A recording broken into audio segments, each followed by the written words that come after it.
बहुत सारे बच्चे आते हैं और आकर पूछते हैं सर एनसीईआरटी से हो पाएगा क्या। अगर आप आज से भी पढ़ने बैठेंगे, एग्जाम के 50 से ज्यादा दिन अभी बाकी हैं। एनसीईआरटी अपने आप में अगर आपको परफेक्ट करनी है तो तरीका उसका यही है, जो एनसीईआरटी का साइड का स्पेस है, इस स्पेस को आप यूटिलाइज करिए। बिफोर एग्जाम, जब आप एग्जाम में जाने वाले होंगे उससे ठीक पहले आप इसको रिवाइज करेंगे तो ये स्पेसिफिक स्टेटमेंट्स आपके काम आएंगे। हेलो बच्चों, नीट यूजी 2025 के लिए आप प्रिपेयर हो रहे हैं। एनसीईआरटी कैसे पढ़ी जाए, लाइन टू लाइन उस पर मास्टरी कैसे करी जाए, इसकी आज हम बात करेंगे। इससे पहले कई बार मुझे उन लोगों पर तरस आता है और उनसे सहानुभूति भी होती है। बहुत सारे बच्चे आते हैं और आकर पूछते हैं सर एनसीईआरटी से हो पाएगा क्या। यार, हमारी सारी जिंदगी चल रही है, हमारा जीवन एनसीईआरटी से चल रहा है और तुम्हारा एक एग्जाम नहीं हो पाएगा। बड़ी अजीब बात है। एनसीईआरटी पढ़ने का सलीका और तरीका हमें बहुत अच्छे से पता होना चाहिए। यह एनसीईआरटी हमारे लिए नीट यूजी एग्जाम में गीता, बाइबल, कुरान, रामायण का दर्जा रखती है। तो कैसे इस एनसीईआरटी को पढ़ा जाए, कैसे इस पे ग्रिप बनाई जाए, आइए इसकी चर्चा करते हैं। आप सब जानते हैं एनसीईआरटी हमारा 11th और 12th का जो पोर्शन है उसमें 32 चैप्टर्स जो हैं वो आपके सिलेबस में हैं। तो इन 32 चैप्टर्स में से कैसे 32 चैप्टर्स पर आप कमांड करें, इसके लिए दो चीजें बहुत ज्यादा इंपॉर्टेंट है बच्चों। सबसे पहली बात बच्चों, हर एक चैप्टर में जब भी आप चैप्टर को पढ़ने जाते हैं तो उस चैप्टर में एक जनरल इंफॉर्मेशन होती हैं। इसके अलावा हर एक चैप्टर में कुछ बेसिक कॉन्सेप्ट्स होते हैं। हर एक चैप्टर में अगर मैं बात करूं तो आपको 4 to 5 लाइन्स ऐसी मिलेंगी या 4 to 5 स्टेटमेंट्स आपको ऐसे मिलेंगे जो आपको कॉन्सेप्ट से कनेक्ट करेंगे। और ये कॉन्सेप्ट की कनेक्टिविटी आपकी पूरी एनसीईआरटी पे कमांड जो है उसको स्ट्रॉन्ग कर देगी। तो आप ये बात अपने दिमाग में बिठा लीजिए कि एनसीईआरटी जब आप पढ़ने बैठ रहे हैं तो हर चैप्टर में 4 से 5 स्पेसिफिक बातें, ऐसी बातें जो एक सामान्य बच्चे को, जो तैयारी करने वाला एक जनरल स्टूडेंट है, उसको नहीं पता होती है, वो आपको पता होनी चाहिए। क्योंकि यही आपको उन सबसे आगे ले जाके खड़ा करेगा। एनसीईआरटी पर इस तरीके की ग्रिप अगर आपकी है तो 360 आउट ऑफ 360 मार्क्स जो है वो आप स्कोर कर सकते हैं। तो हर चैप्टर में 4 to 5 स्टेटमेंट्स मिनिमम आपको मिल जाएंगे। कुछ चैप्टर्स में हो सकता है ज्यादा भी हो। ये जो स्टेटमेंट्स और लाइंस हैं, सबसे पहले आप इन पे कमांड करें, इनकी कनेक्टिविटी को समझने की कोशिश करें। दूसरी इंपॉर्टेंट बात, एनसीईआरटी में डायग्राम्स हैं। इन डायग्राम्स और पिक्चर्स को बच्चों आप थोड़ा सा कीनली ऑब्जर्व करें, क्योंकि डायग्राम्स और पिक्चर्स में भी बहुत बार एग्जाम के बहुत सारे क्वेश्चंस बने होते हैं, एग्जाम के बहुत सारे क्वेश्चंस इनमें छुपे होते हैं। और इसके साथ साथ ही पूरी एनसीईआरटी में बहुत सारी टेबल्स हैं और इन टेबल्स को अगर आप देखेंगे तो इनमें से भी कॉलम मैच के जो क्वेश्चंस हैं उनका बहुत सारा कंटेंट एग्जाम में आता है। और सबसे लास्ट में बात जरूर आपसे करूंगा, एनसीईआरटी की जो समरी है वो चैप्टर का सेंस आपको कई बार दे देती है, तो उसको भी एक बार आप रीड आउट जरूर कर लें। तो ये जो 32 चैप्टर्स हैं, अगर आप आज से भी पढ़ने बैठेंगे, एग्जाम के 50 से ज्यादा दिन अभी बाकी हैं, इन चैप्टर्स को आप पढ़ने बैठेंगे, पूरे साल आपने पढ़ाई की है, तो आप हर एक चैप्टर को 1 से 1.5 घंटे में, मिनिमम टाइम मैं बता रहा हूं, मैक्सिमम आप जो है वो ज्यादा भी ले सकते हैं, 1 hour to 1.5 hour, ये जो है वो टाइम ड्यूरेशन आप ले सकते हैं। और इस टाइम ड्यूरेशन में जब आप एनसीईआरटी को पढ़ते हैं तो पहले तो 4-5 स्पेसिफिक स्टेटमेंट्स जो हैं, उन स्पेसिफिक स्टेटमेंट्स को आप डिटेक्ट करें। जनरल इंफॉर्मेशन जो हैं उसको अंडरलाइन आपने कर ही रखा होगा, वो रिवीजन करने से आएगा। साथ में उनमें एनसीईआरटी का आपको पता है लेफ्ट और राइट जो पोर्शन होता है वहां एक स्पेस दिया हुआ होता है। जैसे मैं सीधे इस स्लाइड पे आऊं, मान लीजिए ये एनसीईआरटी है, तो आपका जो साइड में स्पेस दिया होता है, इस स्पेस को आप यूटिलाइज करें और यहां इस स्पेस में वो स्पेसिफिक पॉइंट्स लिख लीजिए। जैसे मान लो मुझे पोलन ग्रेन के बारे में पढ़ना है, जनरल इंफॉर्मेशन अगर आप देखेंगे, पोलन ग्रेन का साइज क्या है, 25 to 50 माइक्रोमीटर। बच्चों ये भी क्वेश्चन आता है। जो एग्जाइन है, इस एग्जाइन पर कौन सा मोस्ट रेजिस्टेंट सब्सटेंस जो है वो बना हुआ है या वो लगा हुआ है, वो भी एग्जाम में क्वेश्चन आता है। ये स्पोरोपोलिनिन है, इसकी नेचर क्या है, ये भी एग्जाम में क्वेश्चन आता है। जर्मपोर क्या है, ये भी एग्जाम में क्वेश्चन आता है।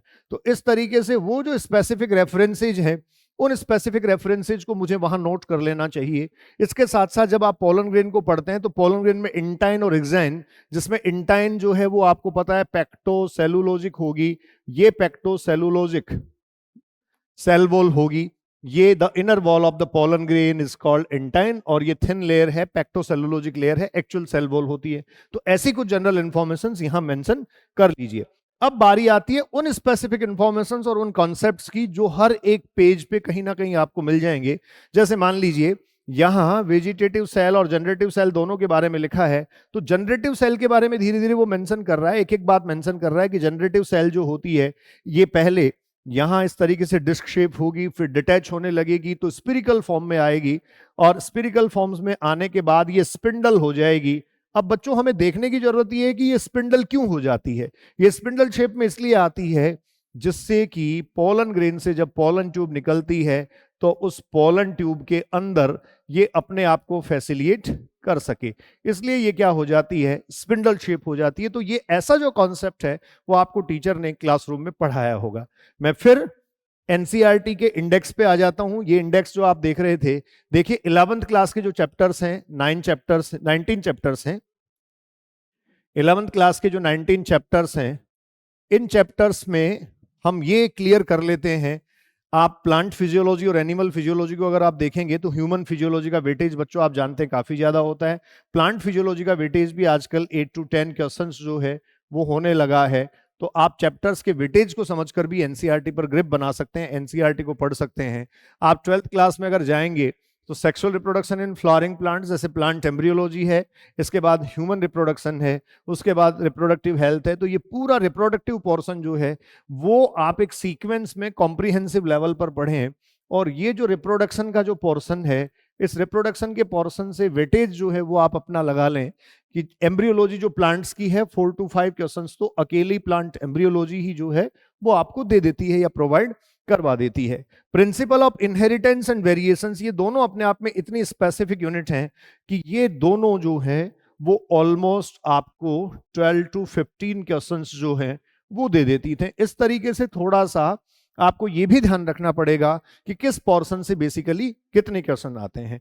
तो एनसीईआरटी अपने आप में अगर आपको परफेक्ट करनी है तो तरीका उसका यही है, जो एनसीईआरटी का साइड का स्पेस है, इस स्पेस को आप यूटिलाइज करिए, इसमें स्पेसिफिक इंफॉर्मेशंस लिखिए, क्योंकि एग्जाम जैसे ही नजदीक आ जाएगा, बिल्कुल लास्ट टाइम में एग्जाम में जब आप जाएंगे और एनसीईआरटी का रिवीजन बच्चों जब आप करेंगे तो उस रिवीजन में आपके स्पेसिफिक जो पॉइंट्स हैं, वो जो पॉइंट्स आपने यहाँ मेंशन किए हैं, ये पॉइंट्स ही आपको यूटिलाइज होंगे, ये पॉइंट्स ही आपके काम आएंगे और यही पॉइंट्स आपका स्कोर जो है वो बढ़ाएंगे। एग्जाम हॉल में जब हम बैठते हैं तो हमारे दिमाग में एक पिक्चर होती है कि उस पेज नंबर पर right hand side top corner पर या लेफ्ट हैंड साइड बॉटम में कहीं ना कहीं ऐसा कुछ लिखा है। और यह मेमोराइजेशन तब आता है जब हमारा जो रिविजन है या जो रिपीटेशन है, ये रिपीटेशन काफी ज्यादा बार किया गया हो। तो बहुत परफेक्टली हमें रिवाइज करना है और परफेक्टली हमें रिपीट करना है।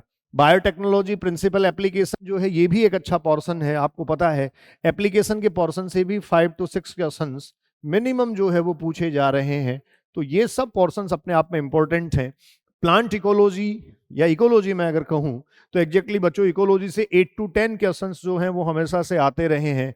अब इसमें आपको पता है कुछ पोर्शन हटा दिया गया है, तो यहां से आपके लिए ये कॉम्प्रिहेंसिव हो जाता है कि कम मैटर में से ज्यादा क्वेश्चंस मिलें, लेकिन यहां भी बहुत सारे स्टेटमेंट्स ऐसे हैं जिनकी कनेक्टिविटी और रेफरेंस आपको ढूंढने पड़ेंगे। सो अल्टीमेटली फाइनल टास्क पे चलते हैं। फाइनल टास्क आपका क्या है? फाइनल टास्क आप देख लीजिए। अगर एनसीईआरटी पर आप मास्टरी चाहते हैं, सबसे पहली बात चैप्टर वाइज आपको बच्चों चैप्टर वाइज वेटेज जो है उसको देखना पड़ेगा। चैप्टर वाइज वेटेज का मतलब नंबर ऑफ क्वेश्चंस कितने आते हैं ये आपको ऑब्जर्व करना पड़ेगा first of all. Second, general informations जो हैं वो तो आपको अपने उस एनसीईआरटी के स्पेस में नोट करनी ही है। स्पेसिफिक स्टेटमेंट्स, ये जो स्पेसिफिक स्टेटमेंट्स हैं ये भी इसमें आपको मेंशन करने होंगे। जो स्पेसिफिक स्टेटमेंट आप रिवाइज करेंगे, कब आप इसको रिवाइज करेंगे? एग्जाम से ठीक पहले, बिफोर एग्जाम, जब आप एग्जाम में जाने वाले होंगे उससे ठीक पहले आप इसको रिवाइज करेंगे, तो ये स्पेसिफिक स्टेटमेंट्स आपके काम आएंगे। एक बहुत इंपॉर्टेंट बात और बता देता हूं, आजकल आप पेपर्स दे रहे होंगे, जैसे आपके मॉक टेस्ट हैं या इसके अलावा टीएस टेस्ट सीरीज के पेपर्स आप दे रहे होंगे, AITS के पेपर्स बच्चों आप दे रहे होंगे, या इसके अलावा BP AIR टेस्ट सीरीज के पेपर आप दे रहे होंगे। जो भी टेस्ट पेपर्स आप दे रहे हैं, इनमें जो स्पेसिफिक इंफॉर्मेशन या नई इंफॉर्मेशन आपको मिल जाती है, एनसीईआरटी के जो एनसीईआरटी है उसकी एनसीईआरटी के कंसर्न्ड पेज पर इसका जो रेफरेंस है उस रेफरेंस को जाकर आप नोट डाउन कीजिए, और जब आपका एग्जाम आएगा आप एनसीईआरटी रिवाइज करेंगे तो परफेक्टली एनसीईआरटी में लिखी हुई वो इंफॉर्मेशन आपको रिकॉल होगी और आप उसको एग्जाम में गलत नहीं करेंगे। क्योंकि मॉक टेस्ट सीरीज देते टाइम आपके सामने कुछ ऐसे रेफरेंसेज आ गए थे, ऐसी कुछ स्पेसिफिक चीजें आपके सामने आ गई थी जो पहले से आपको पता नहीं थी, तो ये भी आपकी काफी ज्यादा हेल्प करेगा।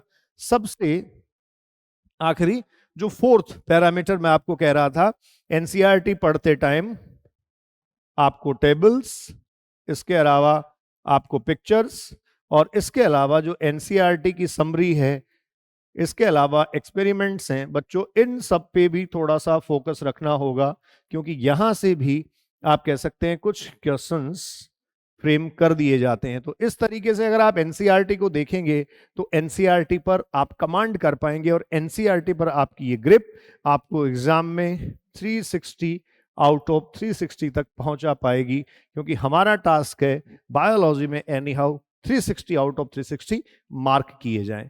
तो अपनी एग्जाम के लिए अब पूरी तरीके से मेंटली अपने आप को प्रिपेयर कर लीजिए, माइंड सेट अपना बना लीजिए। बहुत मेहनत आपने करी है, निश्चित तौर पर आपकी विजय होने वाली है।